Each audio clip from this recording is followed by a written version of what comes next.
3 वाटी गव्हाचं पीठ घेऊन पाव वाटी रवा, चवीनुसार मीठ आणि 2 चमचे तेल टाकून आपण हे सर्व एकजीव करून घेणार आहोत आणि त्यानंतर थोडे थोडे पाणी टाकून घट्टसर असं पीठ मळून घेणार आहोत.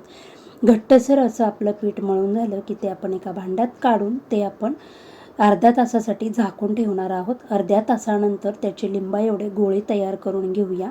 सर्व गोळे तयार झाले की ते एका प्लेटमध्ये काढून त्याला आपण 1 चमचा तेल टाकून घेणार आहोत आणि हे तेल आपण सर्व गोळ्यांना व्यवस्थित असं लावून घेणार आहोत. आता पटपट अशा आपण पोळपाटावर पुऱ्या लाटून घेऊया. सर्व एकसारख्या पुऱ्या मी लाटून घेणार आहे.